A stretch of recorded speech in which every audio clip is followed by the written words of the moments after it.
Thank you.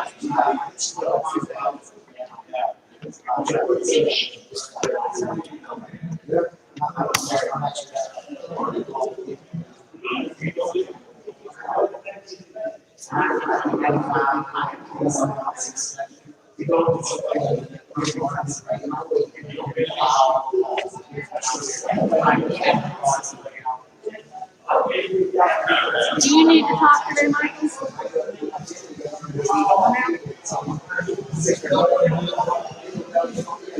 Can I call upon you to report to the prayer?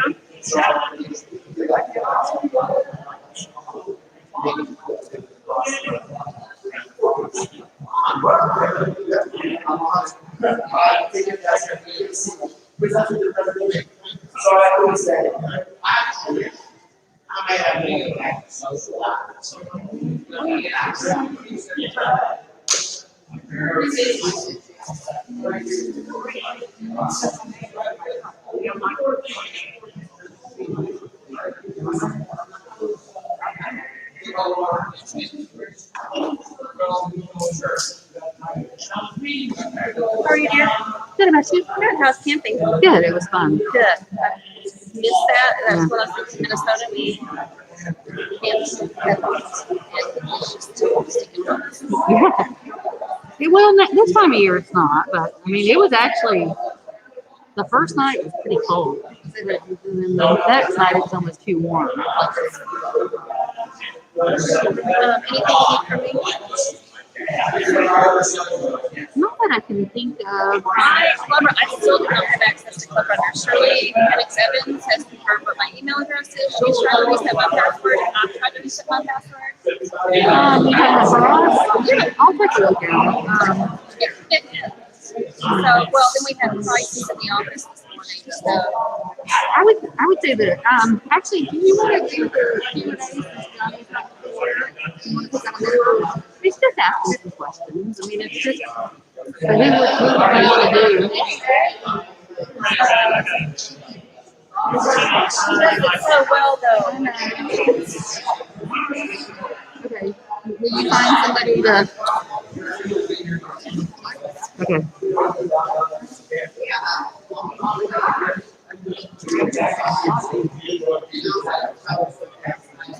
Hi, Mr. President. I don't know if you've got too many things. I'd like to announce Global Scholar Opportunity. Okay. You know, for a $50,000 scholarship. What they're about. If you got time on the agenda. I think so because we won't have any new member orientations. We're not going to have that. I think so.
I thought,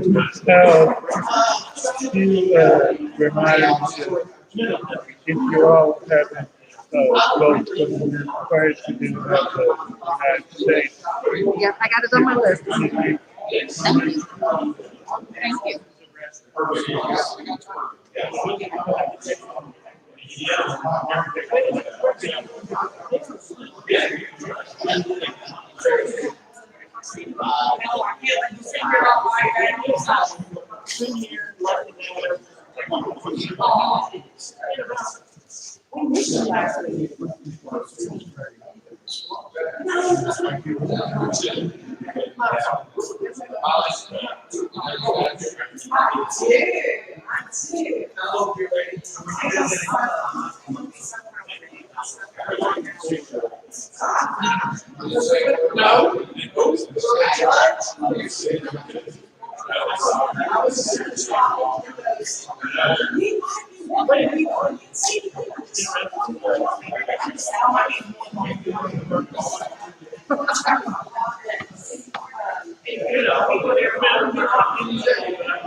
Earlier the better.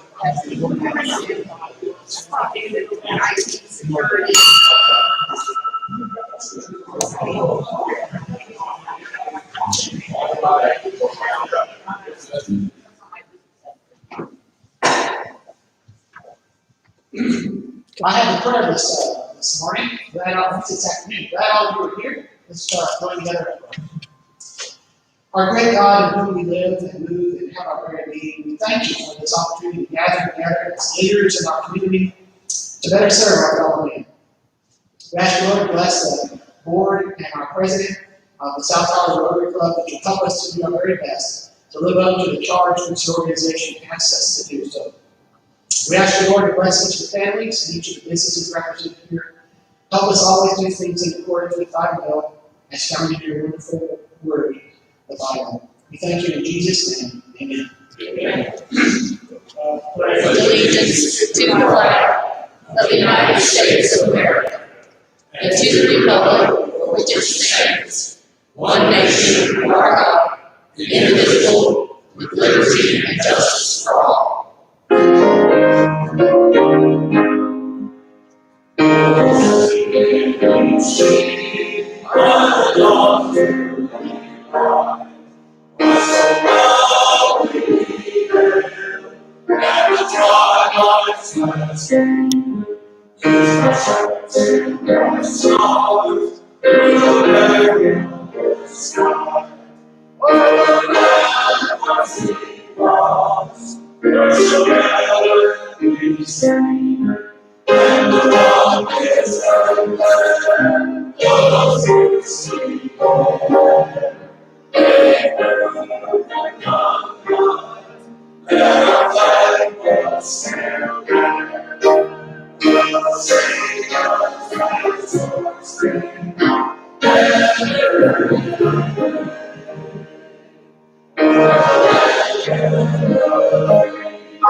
Thank you. Please be seated.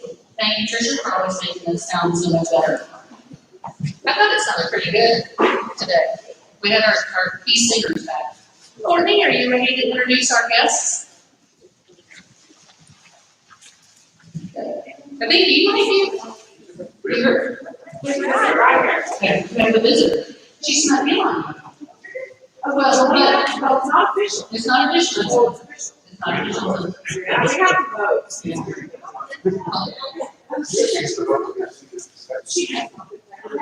So we need to introduce her there.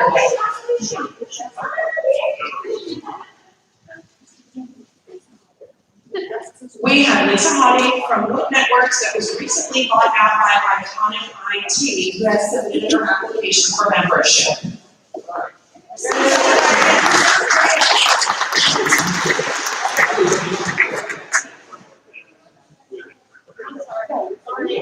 I have two guests today. One will be source funding, Britt Kahn. And Britt is not a Rotarian, but working on it hard.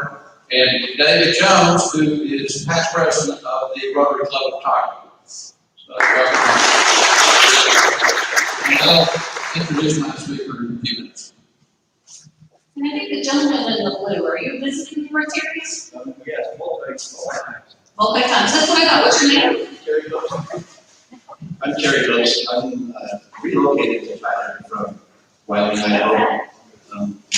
Been a Rotarian up there, but I've been out for a few years and enjoyed it.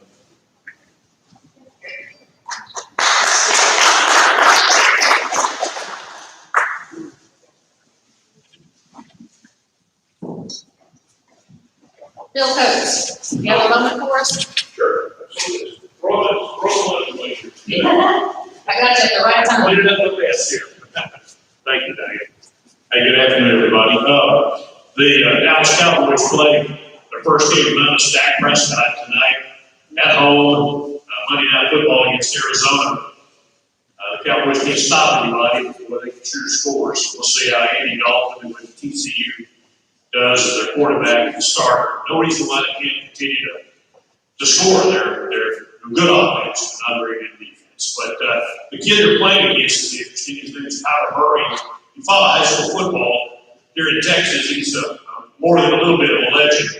His dad, Kevin, was the Aggie quarterback in the early 80s when they had some really good teams like Jack and Sherrill. Never lost a game in high school, one state every year he played. And never lost a game at AT&T Stadium. So if he loses tonight, it'll be the first time he's ever lost in that building. And hopefully the Cowboys say they can get it done. The World Series begins tomorrow night in Arlington, believe it or not. The major leaguers are using a bubble format for the playoffs, and Arlington, the new ballpark, Globe Life Field, was selected for the World Series. The Tampa Rays and the LA Dodgers will play. I was hoping Atlanta would make it because there'd be a local connection. A.J. Minter, one of their relief pitchers, is one of ours. He went to Brookfield. And they almost got beat in Game 7 last night. And, the high school football season has been interesting this year because so many games have been moving around. I mean, it is really, like college football, really kind of jacked up. But Legacy is off this week. It's hard for me to get used to saying that. They're off this week. Tyler High plays district opener. So a lot of sports going on right now. There was a trivia question recently. It's the first time in history, it never happened before. There was a regular season NFL game. There was a regular season Major League Baseball. There was playoff hockey and playoff basketball all on the same day. Wow. If you know the schedule, that has never happened, and hopefully will never quickly, Ted. Who do I give this to? Today. Thank you, Bill. Yeah, you were watching that game last week. Ooh, that was sad to see happen. So prayers for Dak. Hopefully he'll come back stronger than ever. I'm going to call up, Johnny couldn't be here today, so Beth Blaisdell is going to step in and do our member spotlighting. Who are you spotlighting today? Today we will be spotlighting Jeff Cummings. And we'll do this one. Go up front so the YouTubers can see us today. And I'm painfully aware that I am not here, the speaker that Johnny Ortiz is or son, but I'm going to make him for anyway. So Jeff has been part of our Rotary Club for a couple years now. Served as our social networking chair. We'll let you get back to this. And we'll let you get back to it. So we want to know a little bit about you, Jeff. Tell us, I know the most exciting thing probably in your life right now is ABKB. But let us know a little bit about what you do professionally, how long your family's been in Tyler. Just share what you want to share. So I've been in Tyler since 2007. I'm a manager for People Ready Staffing. As Beth said, we have a brand new baby that's 2 months old. That is 8 children that my wife and I have. So y'all think about busy life and what's happening, and it's like, oh my goodness, how do we schedule this? We're a professional. You do know what's causing that, right? We have several. Well, it's fixed now, so we're fixed. TMI. Don't tell her. Just kidding. Just kidding. But at the end of the day, we're a family full of love. We have a 21-year-old that's married, an 18-year-old that's in the Army, getting a boot camp November, 1st November, 6 that live under roof with us. And so we're busy. We're always active and doing what we're doing. One of the main passions that I do have is Meals on Wheels. I love to deliver Meals on Wheels, and they're always in need. I'm usually the backup guy, but I'm the backup usually about 2 times a week. So actually, they asked me to do it today, and I told them I was going to come to Rotary instead. But if y'all are looking for getting involved in the community, that's a good place to get plugged into. What do you do for fun with 8 kids? Or if you had a day by yourself, if you know I've had a day by yourself, someone else is watching the kids, what would y'all do? Well, I'm connected in, I'm a Shriner, if y'all know what that is. That's the little guys in the big hats who run the little cars in the parade. So I'm connected in that. I'm on the board of that, really involved with that and masonry. And so my community involvement is also the reinvestment that we can do with all of that in the surrounding area as well. So it's just like the Rotary, it's give back, and nothing on me personally, but just in the feel of life itself, that's what God teaches us, right? And so I'm passionate about all of that. So. All right, and then just a fun question: what if you were going to have your very favorite meal? What would it be? I got a new technique of cooking of sous vide, and so if I don't know what sous vide is, I need to look into it. It's $150 for the device, and you boil your meat. But it's really good, and I enjoy that as kind of a hobby as well as cooking. But I would enjoy a really good sous vide, like a Wagyu steak, and just they will be perfect. We'll have you cater that. And we'll do it. All right, thank you, Jeff. Thank you. So, you said that we might have a social sometime soon. Do you know what you're planning? I don't know yet. I can get in touch with my latest people that was interested in hosting, which I haven't seen in a while. So Okay, great. All right. Some upcoming announcements. Don, do you want to make your way up? Carol, if you'll make your way up, and Lee. A couple things while they're on their way up. Just a reminder, there is a district assembly that's free to attend on 31st. I've sent out registration information, and right now I think there's 3 of us from our club. I'd really like to see a couple more people go, especially those who are considering serving on boards in the future. That would be great if you could go.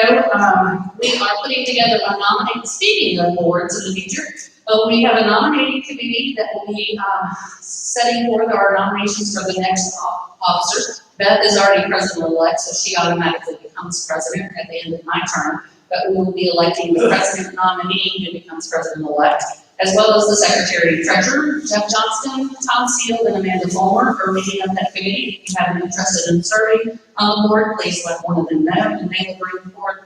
The nominations will be open in November, and we'll vote at the beginning of December. And then I'm going to turn it over to Vaughn for World Polio Day. Fantastic, thank you very much.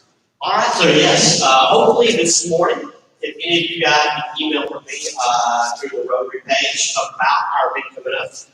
As a reminder, we are having a 3-restaurant lunch and dinner fundraiser, which is the Montez Creek side of Troop Highway in White House, 1836 out of Old Jacksonville Highway in the Middle Montez, 64 going towards Chattanooga. So they're going to basically be donating a portion of the revenue to Rotary for Polio Plus. And so right now it is this Thursday night.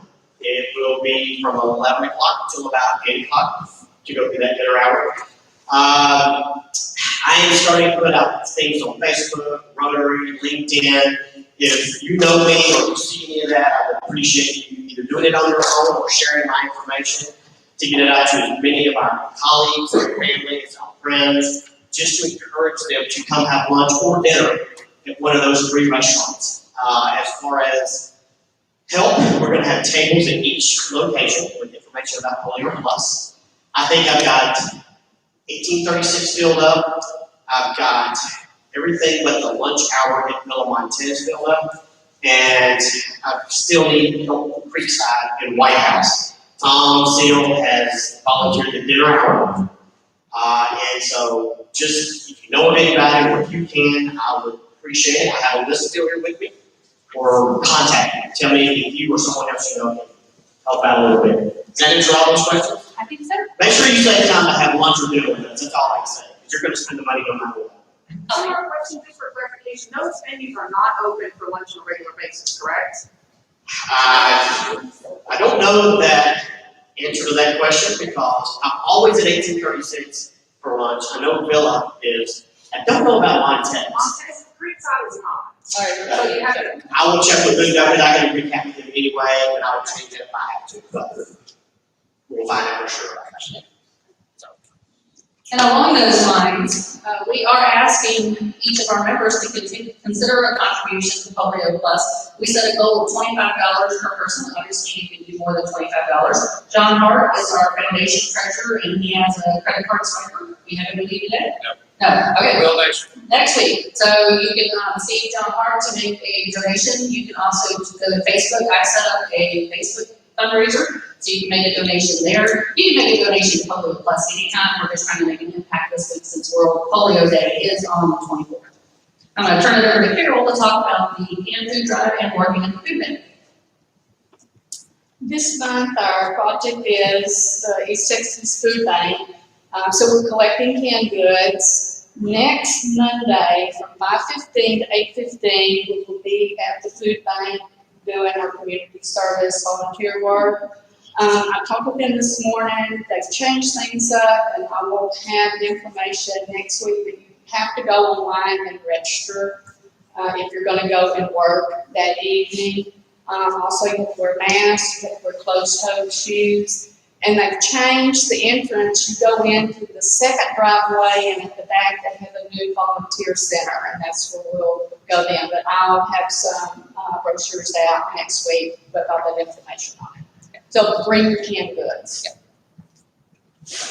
And we do have a little bit of a friendly competition. David, did you work the food bank on the 10th?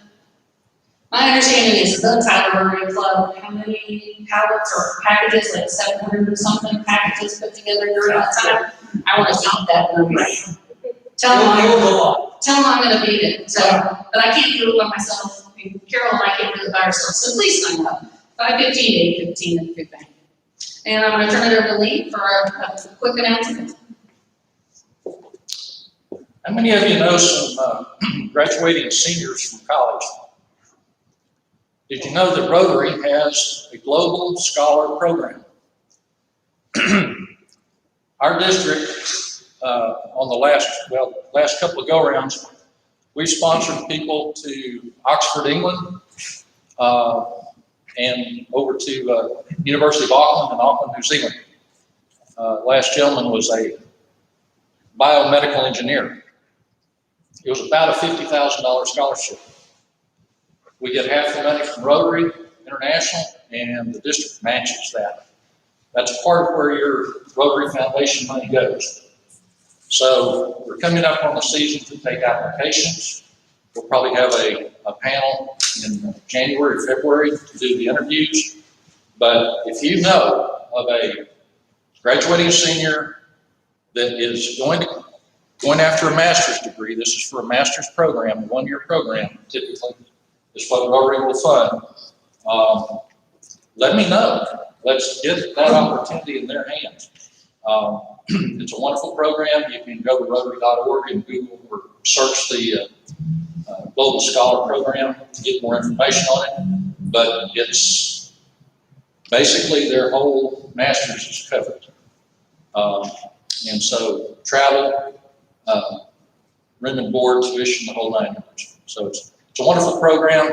Be thinking about it. Be thinking of those that how we could get the word out. I don't know. Maybe we could do something through UT Pilot or TJC, other places that school counselors that know they're still in contact with graduating seniors from college. Thanks, Dan. Thanks, Lee. A couple of quick things, and I'm going to turn the program over to John Hart. The grants, we have approved all of the grants, and the people have been notified. We're changing things up a little this year. We're going to hand out all the grants together on November 30th instead of having one person come this week, one person come that week. We're going to do it all on November 30th, so we hope you can be here, especially if you sponsor an organization. Please plan on being here and make certain that your organization can attend. If you have any questions about that, see John. Yes, Tyler. Please don't forget to remind, please don't forget to vote for the President of the United States. Thank you, Tyler. Yes, I have that on my list. Don't forget early voting is going on right now. And just a little bit of good news to take us into our speaker. You may have seen it on Facebook this morning, but our own member, Dan Moore, who used to be the executive CEO over at United Way, her business opened today. It's a Main Street boutique. It's a clothing store off Old Jacksonville, kind of right behind that steak, that Texas Brazil steakhouse. So if you get a chance, go out and support them. I know that they're every day this week they're supporting local nonprofits as well from the proceeds of the day. So at this point, I'm going to turn it over to John Hart for his introduction with his guests and speakers. We continue our emphasis on small business. And when I started my new business in January, I deliberately located my office at the TJC West Campus because that is the hub of entrepreneurship and small business in Tyler, Texas. I've got 2 representatives that operate out of that building today. The first is our own Jim Rollins. Jim's going to say a few words about the Service Corps retired executives. How many of you have heard of SCORE? I see a few names. I've been working with SCORE for 10 years, and I don't know SCORE. It doesn't exist anymore. It's changed. 90% of our clients come through the internet, and they come from Chicago, from Mount Pleasant, from Dallas, and they keep asking for business and support for their new business. A lot of them ask for money, which we don't provide that. We leave that to John Hart. But it is a very interesting organization. We do locally counsel. We do not do accounting. We do not do lawyering. We don't do any of that. We review their plan and try to recommend where they go. If they come through the internet, and let's say they've got an RV park, well, the RV park people here are not available, so why? You go to Dallas, and you get a counselor from Dallas, and you do it through Zoom, and you do it through the internet. That's the new SCORE. It is different. And there are local workshops. There are totally online. Go to SCORE.org. There's a ton of free stuff. You want to know how to raise money? There's an organization. There's a website and webinar on that. There's a webinar on how to set up a website. So beware of SCORE. Go to SCORE.org. Thank you. Thanks, Jim. And any of you in here interested in pursuing a small business? talk to Jim about it. He'll get you the right folks.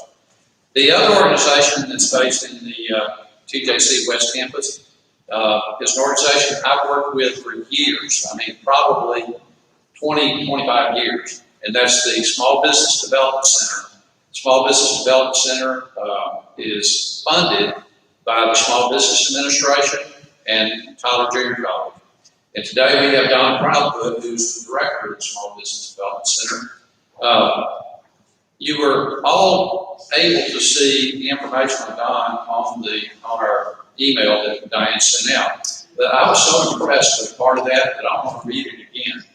I went to the eye doctor today, and my right eye is dilated still, so I'm going to try to make it through this as best I can. Don Proudfoot is the director of the Small Business Development Center, Tyler SBDC. He was born and raised in Rochester, New York. He holds a degree from West Virginia University in Morgantown, West Virginia, and an accounting degree at the University of Texas at Tyler. Prior to working with the Tyler SBDC, Don spent over 11 years with a Fortune 500 company, working on various capacities of accounting and marketing. And prior to that time, he spent 4 years selling building materials and 14 years managing retail properties. Don has also owned several diverse businesses, such as a New York Deli, a jazz nightclub, and a water store.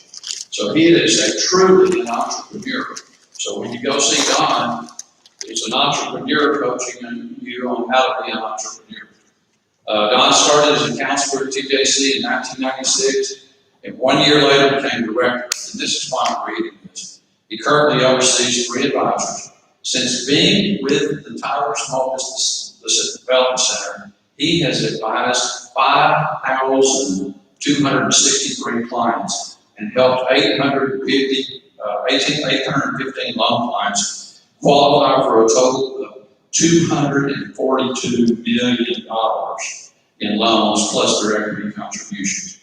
The Tyler SBDC, it's the star of the SBDCs in Texas.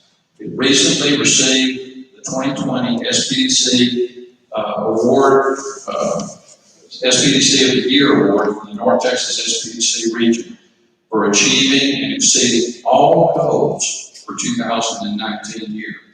It was the only center in the region to achieve all of their goals.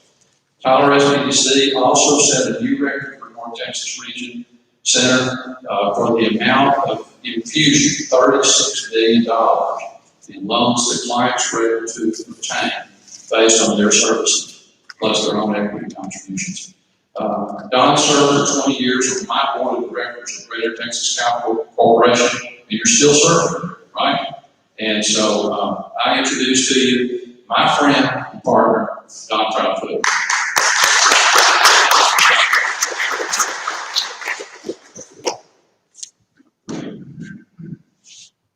All right, John, all I told you to tell people was I did 24 years at the SBDC. That's really what I told them. Somehow that message got on. How many of you, we're going to talk about RV parks today. The reason being, I realized over the last 10 years we've just done a lot of deals in RV parks. I'm measured by loan deals that we get approved, and that's how I keep my job. You know, so that's what I go after every year. I mean, every one of you has something you have to do to succeed at your job. And that's what I've got to do.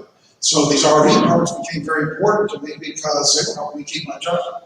And so in the last 6 months, we had one that we're working on up in the I-20 area, one on South Broadway, one in Mineola, one near Tyler State Park, and another one in Jacksonville, just in the last 6 months. So I'm thinking, maybe I should talk about RV parks. And I've never actually had an RV. I had an RV. I never went to a park with it. We had it in our backyard, and my kids and me camped out in it, but it never actually went to an RV park. I never even actually pulled it. I paid somebody to bring it, and then somebody bought it all. I never actually pulled it. So I don't know anything about RV parks. And I realize that I've got a little deficit. I've done a lot of RV park deals, and the RV that I owned was a 1948 Airstream.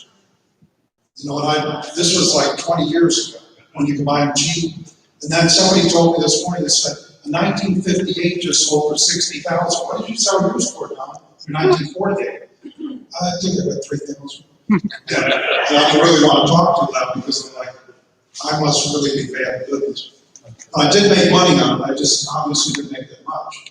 So RV parks, in the first part of this thing, John called me and reminded me, Don, try to stay on task, talk about small businesses. And I said, John, if I ever got off track. But anyways, the first part I wrote real quick, probably yesterday. So it's really boring, it's just a bunch of words. The graphics come later, it gets better. Because a lot of times I'm in a big rush. RV parks, 10% growth in 2020. What business has a 10% growth? Tell me. Who's growing at 10%? Anything? Can you think of anything? So, these masks, probably growing at 1,000,000%. Wind power, that's growing really fast. When I'm scanning all the industries, I'll see wind power and solar. But who thinks a 10% growth on RV parks? I mean, that's ridiculous. How many of you own an RV park down here? Who owns an RV? Okay, I decided that the person that owned an RV or an RV park, I was giving my first gift. I've always got a signature gift. I don't know why, but I have this one item that I always give away. I think it just makes a good impression. It'll be the person the furthest back because the people at the back never get any attention. But cheese balls, no one's ever not smiled on a cheese ball.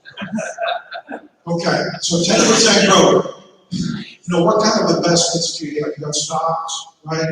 You probably have rental real estate, stuff like that. Think about RV parks. 10% growth. Net profit, 10 to 20%. The average net profit in America probably 15 years ago was around 10%. I think it's lower now because things have gotten so competitive. But 20% net profit, pretty good. What goes into an RV park? What kind of how much money do you spend on? Electricity. Electricity? Land? Wi-Fi. What? Wi-Fi. Yep. There's a slide in here that says Wi-Fi or die. Because Wi-Fi is so important, nobody can stay too hard. I thought you'd like that better, Wi-Fi or die. What else goes into an RV park? Concrete. Lots of concrete. What if you didn't have to put, how could you not have to put concrete in? Gravel. Okay. What else? Grass. Dirt, hard dirt, maybe some hard dirt. What kinds of dirt should be hard? What's that, conch shell stuff?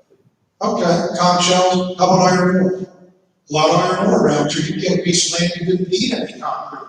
How much does concrete cost a square foot? What? All right, that's a big. If you put water in an RV park, they come. I don't care if it's a lake, a pond, a couple pools. You never see a resort RV park without a couple pools, a swim up bar, and all that. So lake, fishing, boating, skiing, river coming through it. Lazy river? Maybe a lazy river? 15-foot wide? Okay, this is what it costs. You got your land investment. How many acres do you need for an RV park? Anybody? What, 20 acres? 50? Oh yeah, you can do it with 50. Hey, this is something you always see at an RV park. Boy, so you're ready to go. You ready? That's good enough.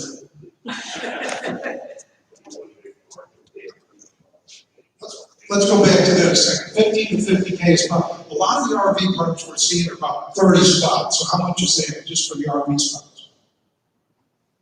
450? Plus you got your land. So a lot of the deals are about 400 or 500 lands. That's what they are. But some of the deals go up to many, many millions. We're working on several that are multi-million. Okay, not many moving parts versus rental houses. How many moving parts in an RV spot? Just how many things it can break? Water, electricity. There we go, 3, septic, oh, 4, we got Wi-Fi. Yeah, and they're gonna, Wi-Fi goes down, we got a problem. They're gonna call you. How many moving parts in the rental house? Who knows that? Take a guess. Anyways, I did a little analysis. I walked through my house, through each room, like, how many things could need to be fixed in every room? I came up with, when I went through the whole house, 100. Guess what? Those are phone calls. With an RV spot, you don't get a lot of calls on 4 items. But you got 100 items, you're going to phone them, bring you right off the hook. I thought of another, ants, Ants, pests. That could be a problem. yes, yeah, true. You won't see that in my presentation. 6 things you gotta get right in an RV park. Oh, by the way, I've got an alarm clock, because apparently most slideshows are like 10 or 20 slides, and I produced 75. Pretty sure this is a series, this isn't a one video. I forget little things like that. When I got to the end of it, like, I've got 75 slides. I think that's too much for 15 minutes. Okay, 6 things you gotta get right. You gotta have a clean, warm bathroom, apparently a lot of hot water, if you have a bathroom for that apartment. You gotta create a community, not a parking lot. Although I've seen a lot of big parking lots full of RVs, I'm like, they didn't know this, because there's lots of big parking lots. How do you create community in an RV park? Playground, dog run. Programs, dog run, playground, activity center, what else? Even the layout. The layout, golf carts, driving around in golf carts. How close would you want to be to somebody in an RV? If you have an RV in the end, how close you want to be to them? Do you want your door to hit them when you open it? You want some space, you need a little space. But one guy told me in Waco, it's an RV park, he said, you have to find somebody to run your RV park, kind of the same guy that might be a bartender. Because what do bartenders do? I said, I don't know. What do they do? They make drinks? He said, no, they make connections. They connect this person, he knows he likes golf, and he connects with this one who likes golf, he gets them talking. Find common things. And so he said, I try to find somebody that is like a really good bartender to be the head lead of the park because they connect people.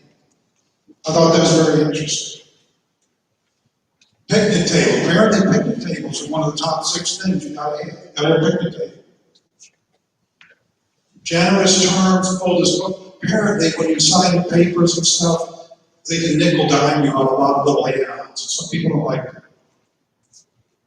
A staff that when you leave you want to hug because they're so nice. Service is everything.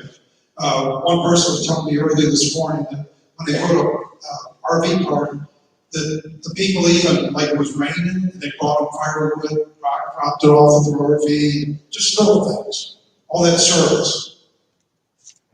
Wi-Fi or let me die, you can lay up this time. Other stuff that's important. Don't crowd the spaces, don't have when your door opens, you want to hit somebody else. Fire pit, that's apparently very important, I saw that in a lot of things. Pull-through lots. There's a little something you may not know about RV people, they can't really drive that well. You want that pull-through because they hit all kinds of stuff. And some of the RV park owners have told me they hit the electric pole a lot. You have to put a concrete post next to it. Shade. How important do you think shade is? One of the parks didn't have any trees at all. A lot of them don't have any trees at all. But apparently that's one of the top things people are looking for. Because those things are really thin. Another thing, you want to buy an RV that's been built in the northern factory. Because the northern factories are built for cold weather, so it's going to be better insulated. So you don't want to buy your RV from the south, you want to buy it from the north. Where do they make most of the RVs in the U.S.? Who said that? We got a little prize for it. Okay, here's a little fire starter. This again, you just put this on like a match, you don't have to think anymore. Okay, swimming pool. Swimming pool, very important. I've never seen anybody in the swimming pool, so that I've seen the RV parks. I don't know why. You notice that? You drive by, there's an RV park, there's a swimming pool, there's nobody ever there. But it looks good. Lazy River, 15 foot wide, 40 inches deep. The longest one is in Waco. It's a mile long. So if you want to break the record for the Lazy River, you now have to do 5,281 feet instead of 5,280. Because you always have to raise the bar higher. There's a place in Waco with just an amazing one. Water boats, fishing steam, all water stuff. Views, how important are views? Very important. I read an article that a lot of being in the outdoors actually change the chemicals in your brain. It didn't say exactly that, that's what I wanted it to say. But it said something, you felt better. But it didn't really get to the chemicals. That's just my theory, I haven't had time to prove it. Oh, Serenity now. Who likes Serenity? Got something for you. You may have remembered Seinfeld. There you go. That's a freebie. You just push that anytime you're going to get there. Push it as often as you want during this presentation. Walking trail, bicycle ride, nature trails. A lot of parks have been doing a nature trail where you have some deer feeders, bird houses, stuff like that. And that's going over real big. And I've got a theory that if you got land that has like a lot of iron ore, and you don't have to build a concrete, and you don't have to, you put nature trails in, and you go with the natural. You say that your place, your strength is being a natural place, rather than all these parking lots people are building. You can get down to $4,000 a spot instead of 15 to 50. And I know that's true because I've calculated. You know, I know the place. And of course, you make much better return on your investment when you got 4,000 in each spot, and it's a strength. We're a natural park. We're not like the rest of them, but really, you're making better money. Security cameras, electric gate, almost required now. Activity center, general store, place to buy some stuff. How many RVs per parade? Who knows that?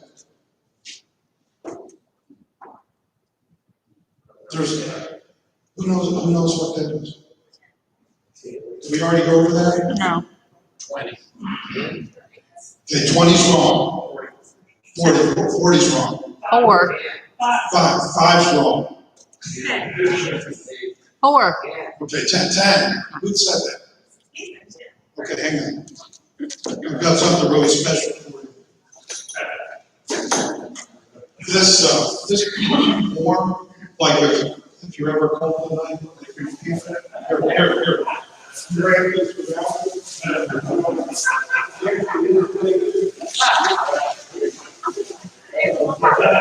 This may save your life in a day. Here's your paper. This is what it comes to. You'll never get it back. Okay. Smallest number of acres recommended, we may cover that. What's the smallest part we want to do? How many? No, what's small? 10. Who said 5? You're wrong when you get the red solar cups, because you see this at every campground. 3 acres is what it is. It's really, they recommend about the small goes about 3 acres. This is the first RV was made in 1910 by the Pierce Arrow. We're going to run through trying to get up to 2020, and we're going to have a progression so you can see what's changing. This was 1915. This was the Curtis Arrow car, 1930. 37, this was in Africa. They call it the jungle yacht. It's very attractive. This is a Ford house car. They made 6 of these a year. We want a real big business. What is the biggest RV park in America? How many spaces? And where is it? Destin Florida 600? No, no, no. Where? No. No. Did someone say New York City? No, it's not. How many do you think? The average one I'm working with is 35 spots. What do you think the biggest one, U.S. privately owned? 500. Higher. Higher. 2,000. Higher. 5,000. Lower. 3,000. You're right. You're right. I've got something for you. What's the favorite foods of all RV camping? S'mores. Marshmallows. Now, I had enough to buy a big bag of marshmallows, but I ran out of money on the chocolate, so it's a really small bar. But I did have some money for the graham crackers. I needed these this weekend. Okay. Now, you know graham crackers got really expensive. So I ran a little check and I bought something called Populars. And they look like graham crackers, and nobody will know, you might have to repackage it. But once you get the price, you get really more of it. Just a little tip, okay? I can't give you any because I've already opened it, because apparently they pack it all in one big bag. And it didn't, I don't want to handle it, no, I'm not gonna do that. Where was it? Did you tell us? It is in Myrtle Beach, I and should have it's done that. called, Big freaking RV park. I don't know what it's called. It's called, I've got it. If somebody wants to know, I do have it. I can never remember what it is. But it's a family owned, started about 1970. That just kept growing. They got a mile of ocean frontage. 1 mile of ocean frontage. Right, this is Palace. You know how you have these pull-outs? You got all these pull-outs, right? New invention on RVs, brand new invention. Oh no. They've been doing that a long time. Shasta, a lot of you have seen this. The thinking behind the Shasta was you go on a really cheap vacation. This is a really inexpensive vacation. Now it's got really expensive because these things are really expensive. Cost per RV to build after land costs, I think we did that. That's just a refresher. What was it? About 15 to 50K. This is executive flagship. Right up here, there's actually a place where you can land a helicopter. This was 1952. I think they're a little ahead of their time. There's a swimming pool on this thing. Winnebago, okay. Where's Winnebago named? Wisconsin. No. This is a big deal. This is America. This is American made. You're going to get Citronella Candle. You get this right. No, get close to my state. Get close to the state. What is it?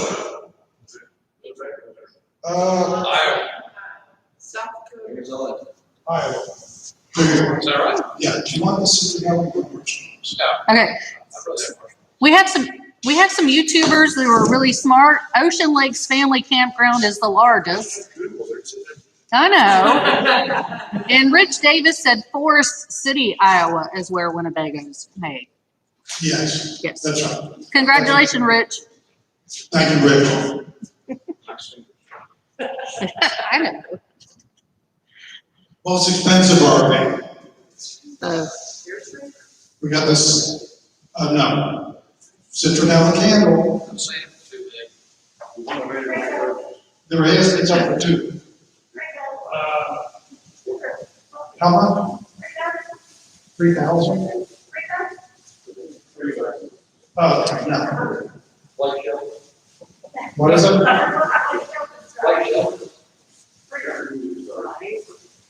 Now, what do you call them, yours? Free toast? Oh, free.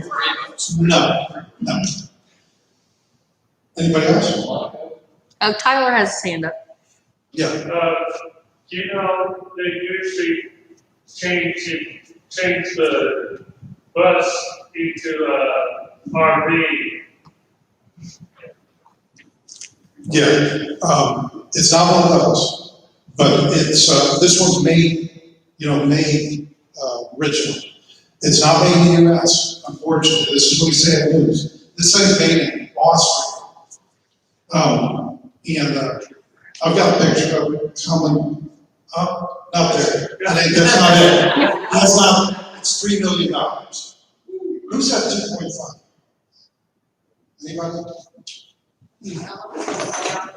Anyways, I'm gonna give this guy something. This is for doing a marshmallow that's extends it out. Another story. Oh, we had a $3 million guess on YouTube. Okay, give them this, push this through the internet there, little something.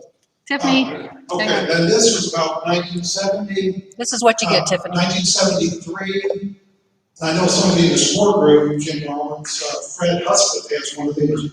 There's not that many of them. And this is a Fleetwood 1980, 1990, the Leprechaun. This is one of my favorites. There's no excuse for anybody in this room not being able to afford an RV. This one is a amphibious. So you don't have to have a boat and an RV. You have it all in one. Okay? Then you get rid of the boat. You got the all in one. And this one is a helicopter bed. It's a that was 2.5 million. That's US money. How many RVs sold per year in the USA? 1 million. Okay, anybody else? Half a million. John, this is Gary's one on your campus. You wear it around the neck. That's what that is. Okay, the Challenger, the Gemini, all-wheel drive, the International, this looks like an Airstream model. Solar panels is a big thing. Solar panels on this one, very well insulated. 2021. More bicycle campers. These actually are part of the, on the bed wheels, it's actually pulling a trailer. This is easy. Some of you may not have been able to afford the other one, but you can afford this, okay? So this is where you start. Average age of an RV owner? 60. 45. Okay, here's a little camping set. There's a spoon, a fork, and a knife. It's the whole thing, it's okay. And that's reusable. Yeah. Don, This is. do I have to pay for all this stuff? Yeah, you can do it. This is the cheapest RV that we found. This one went for $1. Oh, wow. And this, you no longer have to pull your car. No, how many more? It's right underneath, right in the belly there. This is a $3 million one from Austria. It has a different type of windshield. I mean, it's super, super duper luxury everything. This is a $2 million RV. It was a good time van. You may have seen them. There's still a few driving around to see them. Favorite amenities, pet accommodations, Wi-Fi, pools, lazy rivers, water parks, trails. Average mile per year. Take a guess at that.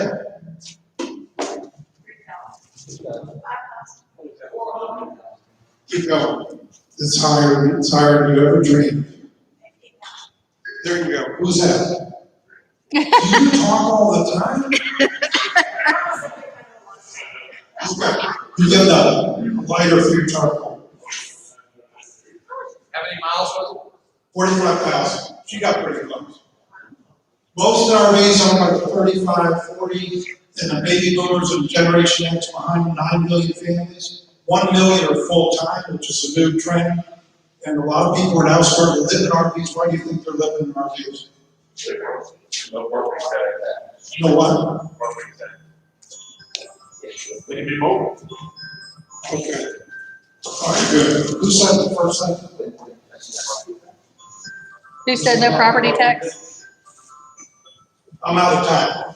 I've been cut off by the alarm trying to sit for me.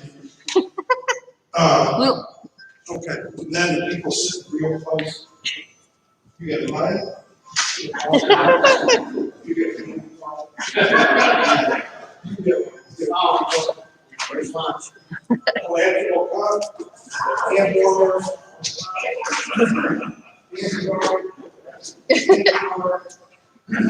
I got the marshmallows. Come see me. That's all I've got. Has anybody got one or two questions for Don? Ask me a question. What is the average spot rate?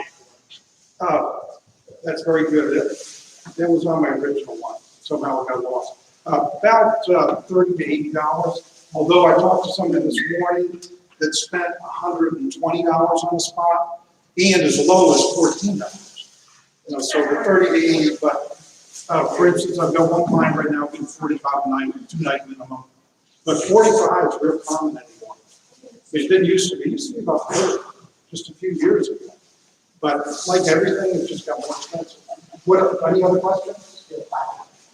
All right, well, thank you, Donna.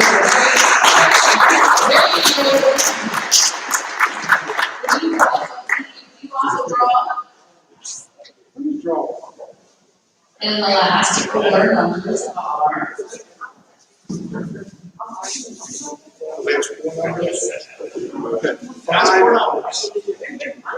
5225. 5225.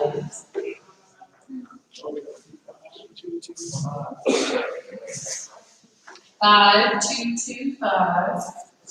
Right here. Right here. I think somebody should, go check the cards on the draw. Why don't you, Don? Jim Bland. Go see him. Jim Lamb? You know, he comes in every week and he buys $10 of tickets. And he says, you keep it for the club. If you win you draw the ace of spades. So let's get Tony, go over and draw one of those cards over here for Jim Bland. See if you can draw the ace of spades. There's about $600 in his pocket. Oh. Hey. Just a couple of notes before we wrap up. Please don't forget to help out with World Polio Day. One of the ways you can help is share the information out to family, friends, coworkers. Yes, Don?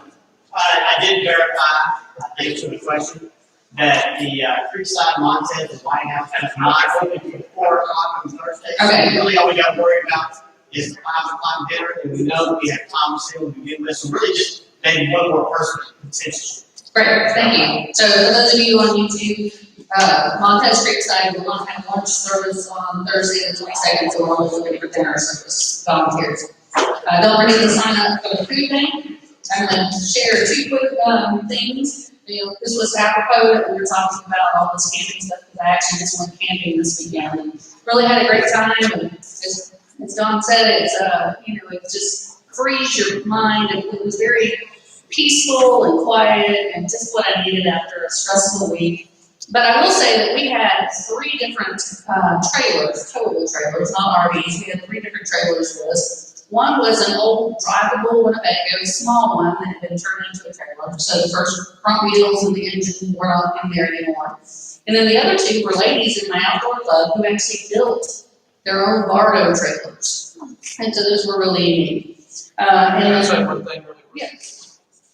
Tyler, you have something? Don't forget to vote for the President of the United States. Thank you. And you don't have to buy an RV to go RVing. There's an organization out there called Outdoorsy, and my wife and I rented an RV in Sedona and went 1,200 miles to the national parks with $3. So it's very reasonable, and you're renting RVs from individuals who own them. I just realized this was some more sentence centennial. And on a final note, is a kind of ending on a sad note, but I just wanted to ask you guys to keep One of my coworkers, his daughter was in the accident on 64 last week, the one that had the baby in the pre-vehicle accident. She's in pretty serious condition. The baby is fine, but she's got a long road ahead of her. She might end up losing one of her legs in the process. So please keep them in your thoughts and prayers, just because they're going to need it. One more thing. And many of you know Steve Orlander, who's in our club, who's a partner of ours. He had back surgery today. It was fairly serious back surgery. He's going to go home tomorrow, but keep him in your thoughts and prayers. Thanks. And John, since you're standing, would you mind leading us in our four-way test? Sure. Four-way test of things we think say. First. Is it true? Second. Is it fair to all concerned? Third. Will it help your full and better friendships? And fourth. Will it be beneficial to all concerned?